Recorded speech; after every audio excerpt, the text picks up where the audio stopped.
But صاحب آپ نے تو یہ سارا دیکھا اور یہ گینگ وار اور جو بھی ہم اس کو ٹرمز دیتے ہیں یہ سب کچھ آپ کی آنکھوں کے سامنے ہوا.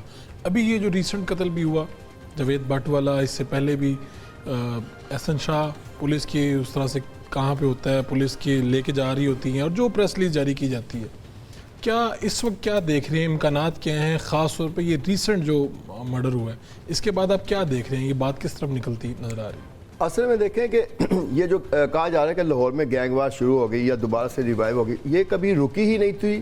جو چیز رکتی ہے تو وہ ریوائیو ہوتی ہے, جو چیز رکتی ہی نہیں تو وہ کیسے ریوائیو ہوگی؟ یہ چل رہی تھی, یہ چل رہی تھی. اور اندر کھاتے ان کے حوالے سے مزید ابھی تو لوگوں کو صرف یہ 4 قتل کا پتہ ہے کہ یہ 4 قتل اس حوالے سے ہوئے. مثلا کہ سب سے پہلے بالاج کا ہوا, اسی قتل کے دوران مظفر کا دوسرا قتل ہو گیا, اس قتل کے 6 ماہ بعد احسن شاہ کا تیسرا قتل ہو گیا, احسن شاہ کے بعد فوری طور پہ ایک چوتھا قتل جاوید بٹ کا ہو گیا. یہ تو 4 قتل سب کو نظر آتے ہیں, لیکن ان کے علاوہ بھی بہت سارے قتل. دیکھیں یہ ہے ایسے معاملہ ہے کہ یہ لاہور کی جو بڑی دشمنداری ہے نا, یہ پیدا کیسے ہوئی, ہمیں پہلے تو اس پہ غور کرنا چاہیے. ایک طرف ہے شالمی بازار اور اس کا لنک سارا, ان کی ساری سرپرستی جو ہے وہ بلا ٹرکا والا کے پاس تھی, اور دوسری طرف ہے انارکلی بازار, اس سے منسلک دوسرے بازار. وہاں کی ساری جو سرداری کہہ لیں, جو ان کے بڑے کہہ لیں, وہ گوگی بٹ اور تیفی بٹ ہیں. ان کے جتنے تاجران کے صدر ہیں وہ بھی وہ ہیں. اب ان کی یہ جو آپس میں لڑائی ہے کیا, بہت سارے لوگ کہتے ہیں کہ ان کی نا فلاں چیز کی لڑائی. میں آپ کو بتاؤں لڑائی یہ ہے کہ جب آپ شالمی سے انٹر ہوتے ہوئے انارکلی کی طرف جاتے ہیں اور انارکلی سے اس طرف آتے ہیں, تو جب لوہاری کا علاقہ آتا ہے تو یہاں دونوں کی ٹسل آپس میں مکس ہوتی ہے. تو یہاں بہت ساری عمارتیں ایسی ہیں جو کم از کم 1 ارب سے 2 ارب روپے کی ہیں, کروڑوں میں نہیں ہے, اربوں میں, ایک عمارت. اور جو شالمی کے ٹاورز ہیں وہ بھی کئی ارب کے ہیں.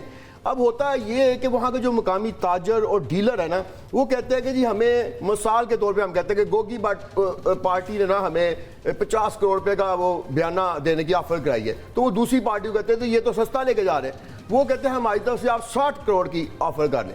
اصل میں مسئلہ جو ہے وہ قبضہ گروپ کے نیچے تک جو صلاحیت کر جاتا ہے. اب اس کو دشمنداری کو آگے بڑھتے ہوئے آپ دیکھیں تو اس کے کچھ پہلو ہیں. پہلو یہ ہے کہ جو بلا ٹرکا والا ہے نا, اس کی فیملی کے جتنے لوگ ہیں نا, یہ اپنے ہی لائل بندوں کے ہاتھوں قتل ہوئے ہیں. ان لائل بندوں کو کہا جا رہا ہے کہ دوسرا گروپ جو گوگی بٹ گروپ ہے وہ ان کو خریدتا تھا. اب دیکھیں بلا ٹرکا والے کا بھی آگے جو والد ہے نتھو, جس کو پہلوان کہا جاتا ہے, وہ بھی اپنے جو ہے گارڈ کے ہاتھوں قتل ہوا. وہ گارڈ کس نے خریدے, یہی اصل سسپینس ہے. اس کے بعد بلا ٹرکا والا نے حنیفہ بابا, شفیقہ بابا کو اپنا ملازم رکھا. ان دونوں کو مخالف کس نے بنایا, یہ بھی اسی کہا یہ جاتا ہے کہ ٹیپو اور اس کے اوپر سیم ایک کیس تھا, بلے نے اپنے بیٹے کو چھڑا لیا اور حنیفہ بابا کو چھڑا لیا. یہ اتنا سادہ کیس نہیں تھا. ان کو جب وہ جیل میں پہنچے, وہاں دوسرے گروپ نے اپنے ملزموں سے کہا کہ ان کو ملے. اب میں پچھلے دنوں جیل کے اندر سے بھی ہو کے آیا ہوں. اب جیل میں دیکھیں نا یوٹیلیٹی سٹور موجود ہیں, وہاں آپ 1 لاکھ روپے کے ٹوکن لے لیں, اور ایک بڑا جیسے جو ان میں سے کوئی گروپ کا کوئی بندہ جاتا ہے تو اس کے ارد گرد قتل کے, شوٹر, اغوا برائے توان کے, لڑکیوں کے ساتھ زیادتی کرنے والے, موٹر سائیکل چوری کرنے والے, گاڑیاں چوری کرنے والے ایک ہی وقت میں آگے اکٹھے ہو جاتے ہیں. کہتا ہے سر جی سانو بھی کچھ کھواؤ پیاؤ, ساڈے لیے کوئی حکم ہے دسو. وہ کیا کرتے ہیں کہ ہفتے 2 ہفتے میں ان کو کھلاتے پلاتے ہیں 1-2 مہینے. کہتا ہے یار تہاڈے جو جان کون لگ گیا ہے, وہ بتاتے ہیں جی یہ والے کی نا اگلے مہینے ضمانت ہے. وہ کہتا ہے یار ساڈا ایک چھوٹا جا کام ہے, تمہیں ہمیں یہ یہاں پرووائڈ کر دیتے ہیں. وہ لیتے ہو, کہتا ہے میری بیوی کا پیچھے یہ مسئلہ ہے, میرے بچے کے فیس جمع ہونی ہے. کہتے ہیں وہ بھی جمع کرا دیتے ہیں. جب فیس جمع ہوگی, سب کچھ ہو گیا, اب وہ شوٹر جب باہر نکلتا ہے کہتا ہے 200 سال میرے لیے کی حکم ہے. وہ پھر اندر سے بتاتے ہیں کہ فلاں جگہ پہ تم نے جانا ہے تو ایک چھٹا لگانا ہے. اب ان میں یہ ٹرمز ہیں. ایک چھٹا ہوتا ہے, یہ ہوتا ہے کہ آپ نے جا کے, میں تو باقاعدہ ایسے ملزموں سے ملا بھی ہوں نا, تو وہ کہتے ہیں کہ ہمیں 10,000 روپیہ دیا جاتا ہے, 10,000 دونوں کو ابھی ریٹ بڑھ گیا, 50,000 روپے چلا گیا. تو وہ کہتے ہیں کہ وہ جا کے گیٹ پہ چھٹا لگاتے ہیں, تو اس کو پھر فون کیا جاتا ہے متعلقہ تاجر کو یا مخالف کو کہ آج تمہارے گیٹ پہ چھٹا لگا ہے, 1 ہفتے بعد تمہاری گاڑی پہ چھٹا لگنا ہے, تو تم ہماری ڈیمانڈ مانتے ہو کہ نہیں. اگر وہ کہے گا میرا جی ڈی آئی جی واقف, میرا ایس پی واقف, تو فلاں, تو میں تو نہیں کسی سے ڈرتا, تو پھر اگلی دفعہ اس کے بغیر بیٹھے اس کی گاڑی پہ بھی چھٹا لگے گا. تو اس طرح سے پھر پیسے حاصل کیے جاتے ہیں. ٹھیک ہے, میں نے آپ سے تفصیل جس طرح سے آپ نے بتائی ہے نا, شاید ہی کوئی بتا سکتا ہے, کیونکہ آپ کا بڑا گہرا تعلق ہے ملزمان سے بھی, پولیس سے بھی. نہیں میرا تعلق نہیں ہے, میں نے ان کو ساتھی بڑی قریب سے صحافتی کیونکہ میں نے جنگ میں 12-13 سال ان پہ ریسرچ کر کے فیچر لکھے, ان کے انٹرویو براہ راست کر کے بکس میں موجود ہے. بالکل ماجد نظامی صاحب, یہ جو سارا معاملہ ہے یہ کیا رخ اختیار کر سکتا ہے سیاسی طور پہ اس کو دیکھا جائے؟ جیسا آخری مرتبہ جب ہماری نشست ہوئی تو آپ نے بتایا تھا کہ ایک طرف تو یہ ہے کہ اب یہ جو بالاج والی فیملی تھی مسلم لیگ نون کی طرف آ چکی تھی, واپس آ چکی تھی, اور پھر میرے خیال میں بعد میں حمزہ شہباز بھی گئے دعا کرنے, خواجہ سعد رفیق بھی گئے, اور دوسری طرف اسی لاہور کا وہ مشہور ترین حلقہ جناب جہاں سے اون چودھری جیتے, یہ ان کی سپورٹ کر رہے تھے دوسرے. تو کیا دیکھتے ہیں اسے کوئی سیاسی رنگ بھی ہے؟ اور ابھی جو ایف آئی آر میں بھی نامزد ہوئے ہیں وہ بھی ایک سیاستدان ہیں, ان کے بھائی ہیں, اسرار بٹ کے بھائی ہیں. کس طرح سے اس کو دیکھتے ہیں, اور لاہور کا اور اس کو اوپر سے اوور ویو کیا ہے آپ کا؟ بالکل یہ انٹرسٹنگ اس لیے ہوتا ہے کہ جیسے ہم بات کر رہے تھے کہ اس میں ہر مکتبہ فکر سے کچھ نہ کچھ لوگ انوالو ہوتے ہیں. اب استحکام پاکستان پارٹی کے اون چودھری صاحب ہیں, ان کے لیے گوگی بٹ وغیرہ نے, عطیفی بٹ وغیرہ نے جلسے بھی ارینج کروائے, ان کی پراپر سپورٹ کی, نظر آئے ہمیں وہ. بالکل. اسی طرح جو ٹرکا والا گروپ ہے انہوں نے پہلے وہ تحریک انصاف میں تھے, وہاں سے چھوڑ کے وہ مسلم لیگ نون میں آ گئے. جب ٹرکا والا کا مرڈر ہوا تو اس وقت عطا تارڑ جو ہیں وہ جناح ہاسپٹل بھی گئے تھے.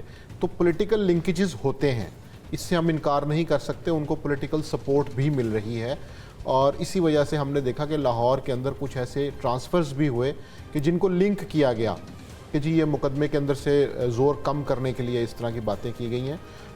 جب ہم بات کرتے ہیں مافیاز کی یا گینگز کی, خاندانی دشمنیوں کی, تو جس طرح آپ نے کیسر بٹ صاحب کا نام لیا, تو یہ وہ گروپ ہے کہ جو پہلے پالیٹکس میں تھا, پیپلز پارٹی میں رہا, پھر وہاں سے ان کی صلح ہو گئی اپنے کزنز کے ساتھ, یہ نون لیگ میں آ گئے, تحریک انصاف میں بھی رہے. اب آج کل ان کا کوئی سیاسی تعلق نہیں ہے, لیکن یہ ٹرکا والا گروپ کے ساتھ بالکل موجود ہیں. سو یہ کمبینیشنز ہوتے ہیں. اسی طرح یہ جو ابھی مرڈر ہوا ہے جاوید ڈار صاحب کا, اس کے اندر بھی معاملہ یہ ہے کہ وہ اس طرح سے کسی گینگ وار میں انوالو نہیں تھے. وہ بزنس مین تھے, وہ وہاں کی اپنی فیملی کی چیزوں کو دیکھتے تھے. اب چونکہ بٹ فیملی کے جو نوٹیبلز ہیں وہ انڈر گراؤنڈ ہو چکے ہیں, تو یہ چونکہ تاجر رہنما تھے تو یہ وہ سارے معاملات, مقدمات, مالی معاملات کو دیکھتے تھے. سو جس انداز میں ان کا قتل ہوا ہے وہ اس سے یہ صاف ظاہر ہے کہ وہ کوئی ایک دن کی کارروائی نہیں تھی, کیونکہ جس جگہ پہ وہ مرڈر ہوا ہے وہاں پر 2-3 لینز ہوتی ہیں. جب اسکولوں کو چھٹی ہوتی ہے تو وہ باقاعدہ جب ان کو ٹارگٹ کیا گیا تو وہ ایکسٹریم لیفٹ لین میں تھے. تو اس کا مطلب یہ ہے کہ کسی دن وہ مڈل لین میں بھی ہو سکتے تھے, کسی دن لیفٹ لین میں بھی ہو سکتے, تو ان کی ریکی پراپر ہو رہی تھی. اور جس دن انہوں نے یہ دیکھا کہ ہمارے لیے ایگزٹ ایزی ہے, اس دن انہوں نے ان کو ٹارگٹ کیا. تو ان چیزوں کو اب گورنمنٹ یہ کہہ تو سکتی ہے کہ دیکھیں جی انڈیویجولز کی کارروائی ہے, لیکن جب ہم اس کی ڈیٹیل دیکھتے ہیں تو پتہ چلتا ہے کہ یہ بہت ڈیپ روٹڈ ہے. ہر علاقے کے اندر ان کے سپورٹرز موجود ہیں, ان کا انفلوئنس ہے. پھر اسی طرح دونوں گروپس کی اسی طرح ایک پیرالل اکانومی چل رہی ہے. جس طرح بٹ صاحب نے بات کی کہ جیل کے اندر سے وہ لوگ ہائر کرتے ہیں, ان کے مسائل کو حل کرتے ہیں, پیسہ خرچ کرتے ہیں, انفلوئنس ہوتا ہے.